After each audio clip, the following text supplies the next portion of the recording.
While Matt Roloff is reportedly sitting under the flickering fluorescent lights of a cheap Oregon motel, eating vending machine pretzels and contemplating the ruins of an empire that took decades to build, the woman he burned every bridge for is currently sipping top-shelf margaritas under the Mexican sun. You are not going to believe the images that have just surfaced. Today, we are exposing the explosive, high-definition footage of Caryn Chandler arriving in Cabo San Lucas. But she is not alone. As Matt faces the potential reality of prison bars and financial ruin, Caryn has been spotted on the arm of a man who makes the Roloff fortune look like pocket change. We are talking about the $50 million real estate tycoon she didn't just meet yesterday, but someone she has allegedly been plotting her escape with while Matt was distracted by the family feud she helped engineer. This is the ultimate betrayal. This is the visual definition of karma, but in the most twisted way possible. While Matt is left holding the bag, Caryn has apparently boarded the lifeboat, and that lifeboat is a 100-foot yacht owned by a man named Richard Sterling. Before we unpack the timeline of this escape and reveal the terrifying financial theory that suggests Matt's bankruptcy was a setup from the very beginning, you need to do me a favor. If you want to see the truth about reality TV's darkest secrets exposed, hit that like button right now. It helps us get this information out before the PR teams try to scrub it from the internet. And if you aren't subscribed yet, press that subscribe button and turn on notifications. You do not want to miss the updates on this story, because what we are uncovering about the money trail will change everything you thought you knew about Little People, Big World. Let's get into the details that the mainstream tabloids are too afraid to touch. To understand the magnitude of what just happened in Cabo, we have to rewind to 48 hours ago. The narrative we were all sold was that Caryn was standing by Matt's side, the loyal partner weathering the storm of the farm's auction and the looming legal battles. But according to insider reports coming out of Portland International Airport, that loyalty was nothing more than a carefully curated mask. Sources close to the investigation allege that federal agents had flagged Caryn as a potential flight risk due to the tangled web of offshore accounts currently under review. The rumor mill is spinning with reports that her legal team was fighting tooth and nail to keep her passport active, arguing that she had a planned family vacation. But looking at the footage we have now, this was no family vacation. This was an extraction. The timeline is absolutely damning. Just as the gavel was about to fall on the bankruptcy auction of the primary farm assets, a moment that signaled the official end of the Roloff legacy, Caryn was not in the courtroom. She was not at the farm offering moral support. Tracking data and eyewitness accounts place her at the international terminal, purchasing a one-way ticket to Cabo San Lucas less than 3 hours before the flight departed. This wasn't a trip planned months in advance. This has all the hallmarks of an emergency exit. Witnesses at the gate described her as nervous, constantly checking her phone, wearing oversized sunglasses and a hat low over her eyes, trying to blend into the crowd. But you can't blend in when you are one of the most recognizable faces on TLC. What makes this escape even more chilling is what happened the moment she landed. Usually, when a reality star goes on a retreat to clear their head, they are met by a hotel shuttle or maybe a private car service. Caryn didn't wait for a cab. As she stepped out of the terminal in Cabo, bypassing the baggage claim because she allegedly traveled with nothing but a carry-on and a designer handbag rumored to be filled with documents, a blacked-out SUV was waiting at the curb. The driver wasn't a chauffeur. The man who stepped out to greet her, caught in 4K resolution by paparazzi who had been tipped off to the flight manifest, was Richard Sterling. For those of you who don't follow the high-stakes world of Arizona commercial real estate, Richard Sterling is a ghost. He is a 65-year-old developer worth an estimated $50 million, known for ruthless takeovers and shell companies that operate in the gray areas of international finance. Seeing Caryn Chandler, the former farm manager from Oregon, embracing a man of Sterling's caliber on a private airstrip in Mexico changes the entire genre of this story. This isn't just a breakup scandal. This is looking more and more like a corporate espionage thriller. The body language in the footage is undeniable. There was no hesitation, no awkward greeting.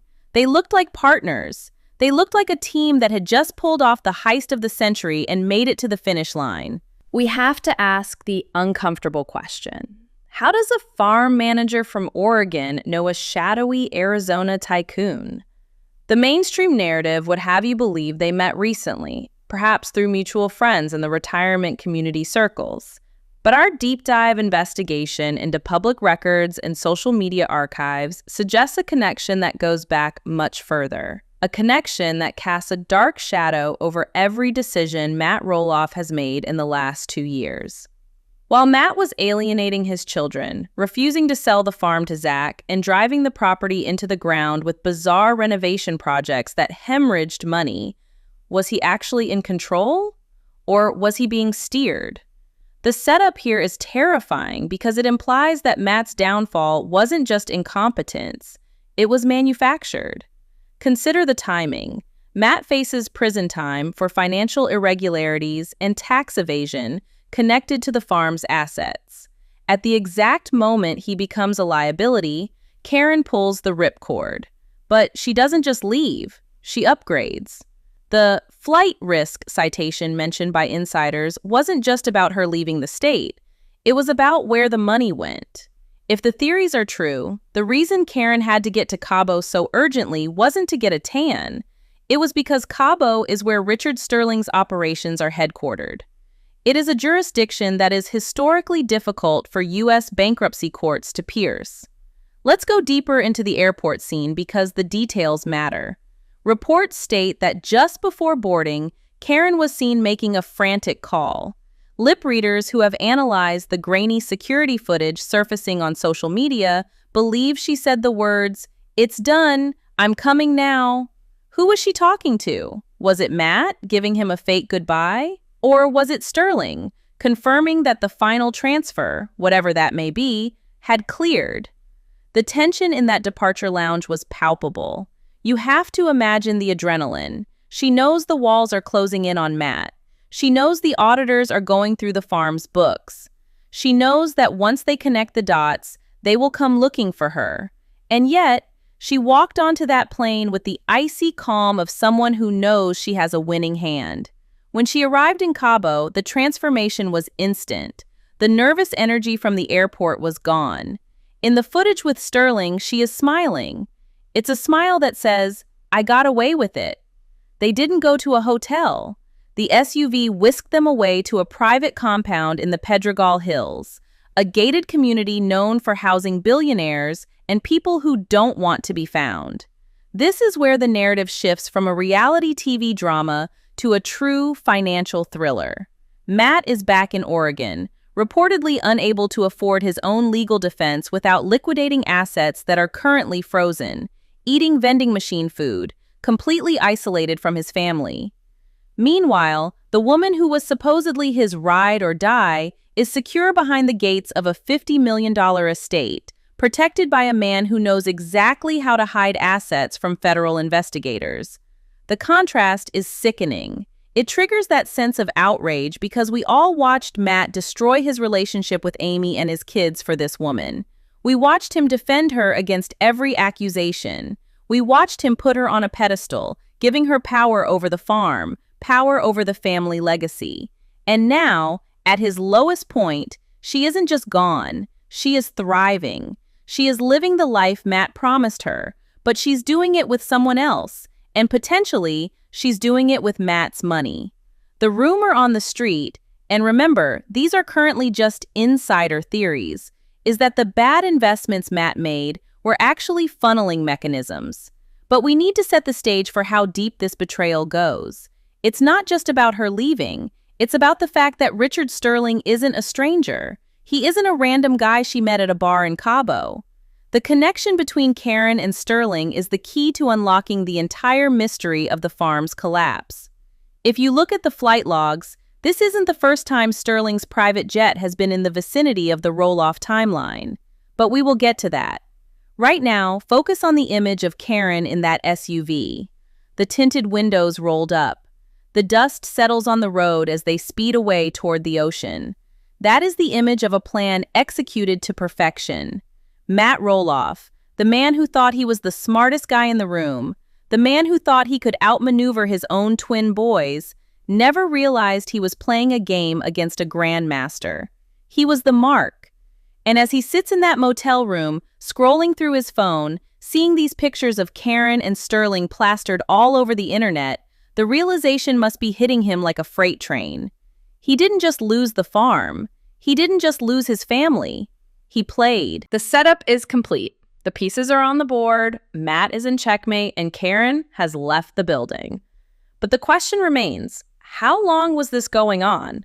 How long has Richard Sterling been waiting in the wings? And the most disturbing question of all, did Caryn Chandler actively drive the farm into bankruptcy to facilitate this exact moment? The answers to those questions lie in a charity golf tournament that happened 18 months ago in Arizona. A meeting that wasn't filmed for the show, but might be the most important scene in the entire history of Little People Big World. We need to stop looking at Cabo for a moment and rewind the clock 18 months, because the smoking gun isn't the margarita in Caryn's hand today.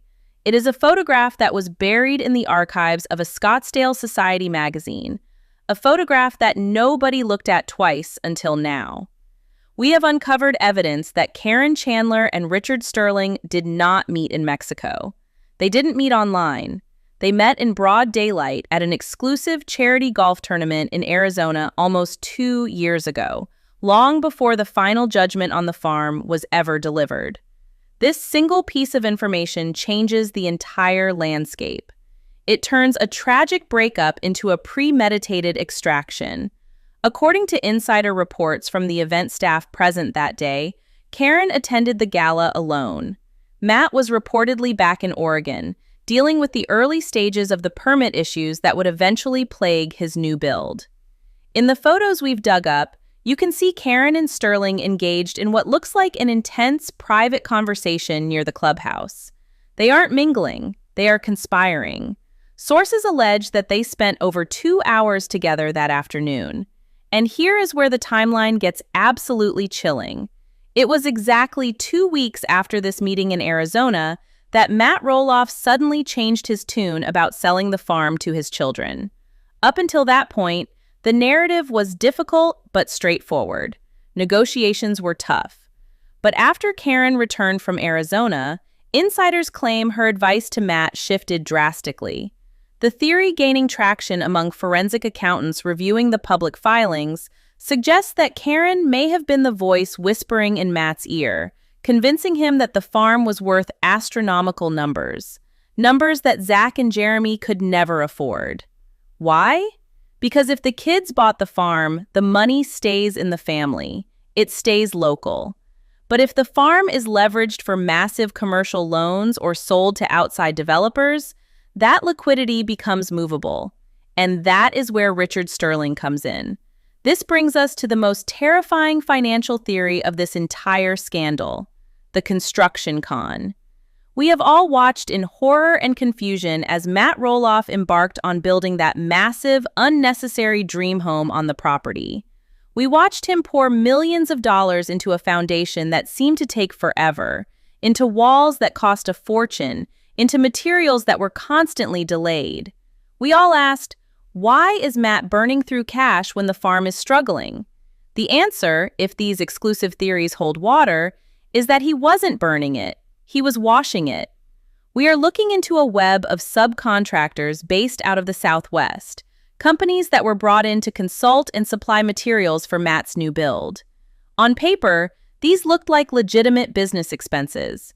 But a deep dive into corporate registries reveals that several of these supply companies share registered addresses with shell corporations linked to Richard Sterling's development firm. The implication is devastating. The theory is that every time Matt overpaid for lumber, every time a project went over budget, every time a consultant billed the farm for $50,000, that money wasn't disappearing into thin air. It was allegedly being funneled out of the Roloff estate, passed through these Arizona shell companies, and deposited into accounts that Caryn and Sterling could access. Matt Roloff, in his arrogance and his obsession with building a legacy, may have been the perfect mark. He thought he was building a mansion for him and Caryn to retire in. He thought he was proving his genius to the world. But in reality, he was allegedly paying for his own destruction. Caryn wasn't waiting for the house to be finished. She knew that house would never be finished. The construction project was simply the mechanism to drain the equity out of the land before the banks came calling. It explains why she was always so supportive of the spending, always encouraging him to go bigger, to spend more. Every dollar he spent on that house was a dollar that was potentially being transferred to the Cabo Fund. This recontextualizes the entire family feud. Remember how cold Caryn seemed when the deal with Zach fell through? Remember the look on her face when Matt would argue with his sons? At the time, we thought she was just tired of the drama. Now it looks like a calculation. She needed the sale to the kids to fail. If Zach had bought the north side of the farm, the assets would be locked up in a family mortgage. There is no quick cash in a family deal. She needed Matt to be desperate. She needed him to liquidate assets. She needed him to be isolated from the only people who would have spotted the con, his children. Zach and Jeremy have been screaming from the rooftops that something wasn't right. They felt the shift in their father. They felt the manipulation. But they thought it was just emotional. They didn't realize it was financial. They didn't realize that while they were fighting over pumpkin season, a $50 million predator in the form of Richard Sterling was circling the wagon, guided by the one person Matt trusted with his life. The twist goes even deeper when you look at the bad investments that triggered the bankruptcy option. Reports indicate that Matt invested heavily in a few speculative real estate ventures outside of Oregon in the last 18 months. Guess where those ventures were located? Arizona. And guess who recommended them? If you connect the dots, it appears Matt was putting his money into funds that were practically designed to fail, or at least designed to be untraceable once they collapsed. The psychological aspect of this 18-month-long con is what makes it truly sick. Caryn played the role of the doting partner to perfection. She managed the farm operations. She knew where every dime was buried. She knew the passwords. She knew the tax liabilities. She had a front-row seat to the Titanic sinking, and instead of helping the captain steer away from the iceberg, she was the one handing him the binoculars that didn't work. We have to consider the possibility that Matt's recent erratic behavior, the manic posting on social media, the sudden sales of random equipment, the desperate look in his eyes, is because subconsciously he knew something was wrong. But his ego wouldn't let him believe that Caryn was capable of this. He cut everyone else off. He burned his ex-wife Amy. He alienated his twin boys. He pushed away his friends. He made Caryn his entire world. And that is exactly what a con artist needs. Isolation is the key to a successful heist. You have to separate the mark from the herd. And let's talk about the ring. That $50,000 engagement ring that Matt bought, the one we all zoomed in on? Rumors are circulating that the appraisal on that ring came from a jeweler connected to Sterling's network. Did Matt pay 50 grand for a ring that was worth 10? Or did he pay 50 grand for a ring that Caryn immediately swapped out for cash, wearing a replica while she planned her exit? The levels of deception here are potentially limitless. This wasn't a crime of passion. This wasn't a spur-of-the-moment decision because Matt was being difficult. This was a corporate takeover of an individual's life. Richard Sterling is a man who builds skyscrapers and casinos. He deals in logistics and high finance. He doesn't get involved with a reality TV star's girlfriend unless there is a massive payout involved. The farm, at its peak, was valued in the millions. The Roloff brand has generated tens of millions over the years. That is the kind of capital that attracts sharks. And Caryn? She was the bait. As we look at the footage of the two of them in Cabo, laughing, clinking glasses, completely unbothered by the destruction left behind in Oregon, you have to realize that this celebration was 18 months in the making. They are not just celebrating their romance, they are celebrating the successful execution of a plan that required patience, precision, and a total lack of empathy. Matt is facing prison not just because he made mistakes, but because he was guided into making criminal errors. The tax evasion charges? Likely the result of sloppy bookkeeping that Caryn oversaw. The hidden assets? Likely hidden in places Matt doesn't even know how to access, but Caryn does. The betrayal is total. It is financial, it is emotional, and it is familial.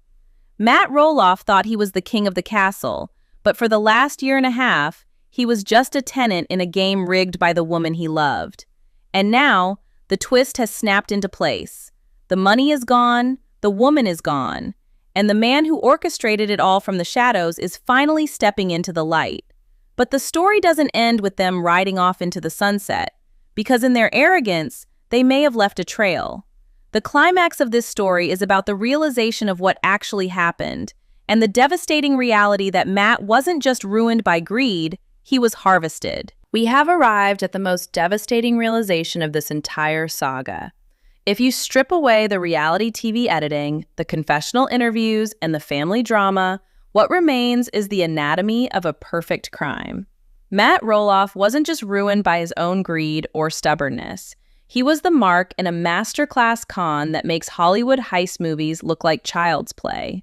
The heartbreaking reality that is currently setting in for everyone watching this unfold, and likely for Matt himself as he sits in that motel room, is that Caryn Chandler didn't just accept the spoils of a dying empire. She actively engineered the collapse. The climax of this betrayal is not just that she left him for a richer man. It is that she seemingly used Matt's own resources to finance the transition. We need to talk about the luxury lifestyle expenses that the farm absorbed over the last 2 years. The new SUVs, the first-class travel, the jewelry, the renovations on the Arizona rental property. For years, viewers screamed that Caryn was digging for gold, but the truth is much darker. She wasn't digging, she was extracting. Every time Matt signed a check for consulting fees, every time he liquidated a piece of vintage farm equipment to cover overhead, he was effectively transferring wealth from the Roloff legacy into the escape fund. Think about the psychological warfare required to pull this off. She had to wake up every morning, look Matt in the eye, and convince him that the walls weren't closing in, all while she held the sledgehammer that was taking them down. She had to isolate him from Zach and Jeremy because they were the only ones who knew the land well enough to see that the numbers didn't add up. When Zach accused Matt of being unreasonable with the farm negotiation, Matt exploded. Why? Because Caryn was likely in his ear, feeding him the narrative that his kids were ungrateful, that they were trying to rip him off. She needed that bridge to burn. She needed Matt to be alone, because a lonely man is a vulnerable man. The leaked financial documents currently circulating on dark web forums, allegedly tied to the bankruptcy filing, paint a picture of systematic looting. There are line items for logistical support and market research paid to companies that have no online presence, companies that dissolve as quickly as they are formed. Who set up these vendors? Who managed the accounts payable? Caryn did. Matt was the visionary, the big picture guy. He hated the details. He trusted Caryn to handle the books, and that trust was the weapon she used to slit the throat of the business. This brings us back to the visuals from Cabo. When you see Caryn stepping onto Richard Sterling's yacht, you aren't looking at a woman who got lucky. You are looking at a woman who executed a plan. That yacht isn't just a boat, it is the getaway vehicle. The terrifying theory is that Matt's liquidity, the cash he frantically raised by selling off parts of the farm in a panic, is sitting in a safe on that boat right now. She didn't just jump on a lifeboat, she drilled the holes in the ship, watched it sink, and then sailed away on a luxury liner funded by the wreckage. The devastation for Matt is total. He is facing federal inquiries regarding tax evasion and mismanagement of funds. But the tragedy is that he likely doesn't know where the money went. He can't explain the missing millions because he never saw them. He just signed where Caryn told him to sign. He is left with the liability, the shame, and the public humiliation, while the assets are parked in a jurisdiction that doesn't care about Oregon state law. He traded his relationship with his children for a woman who viewed him as an 18-month project. So, what happens now?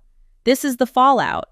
The internet is demanding justice. People are tagging the FBI, the IRS, and every news outlet in the country. But the harsh reality of international law is about to slap everyone in the face. Will Caryn Chandler be extradited? The authorities are reportedly looking into it, but here is where Richard Sterling's influence becomes the ultimate shield. Sterling isn't just rich, he is powerful. He has lawyers who specialize in international extradition treaties. He has assets in countries that have no agreements with the United States. If Caryn marries Sterling, and rumors are flying that a wedding is already being planned at the compound in Cabo, she gains a level of protection that Matt Roloff could never offer her. Spousal privilege, combined with Sterling's diplomatic connections, could make her nearly untouchable. They can tie this up in court for decades. By the time any judgment is reached, the money will have been laundered through a dozen different shell companies, turning into clean, untraceable cash. Matt is left with the ashes. The farm is effectively gone, likely to be auctioned off to pay creditors who don't care about the memories or the TV show. The legacy he built for his dwarf children, the pumpkin patch that millions of people visited, is being dismantled piece by piece.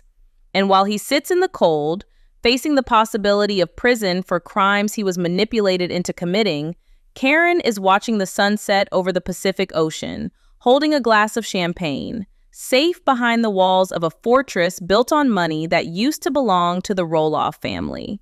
This story is a warning. It is a brutal lesson in blind trust and the dangers of letting ego drive your decisions.